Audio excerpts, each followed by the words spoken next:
هرگاه ما بخوایم یک عدد اعشاری رو بر اعدادی مثل 10 100 یا 1000 ضرب کنیم، علامت اعشار یا همون ممیز به تعداد صفرهای عدد ضرب شده به سمت راست حرکت میکنیم. بریم انجام بدیم بهتر متوجه میشید. خود این عدد رو من اینجا می نویسم 1345. ممیز کجا بود؟ بین عدد 1 و 3. درسته؟ پس چون این یه صفر داره یه خونه به سمت راست حرکت میکنه، میره بین 3 و 4 قرار میگیره.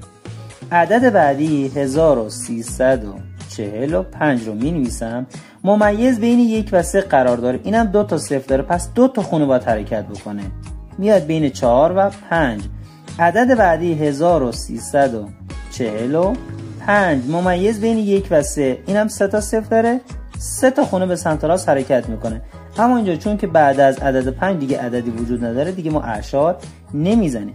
اما این نکته کجا به دردتون میخوره؟ شما وقتی میخواید یک تقسیم عدد اعشاری بر عدد اعشاری رو انجام بدید، مثلا 3 و 75 صدم تقسیم بر 38 صدم، وقتی بخواید این تقسیم رو انجام بدید، شما حتما باید مقسوم و مقسوم علیه رو از اعشار خارج بکنید.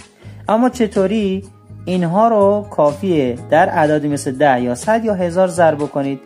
اینو ضرب در 100 میکنید، اینم ضرب در 100 میشه 375 تقسیم بر 38 میشه یه تقسیم عادی و راحت انجامش میدید.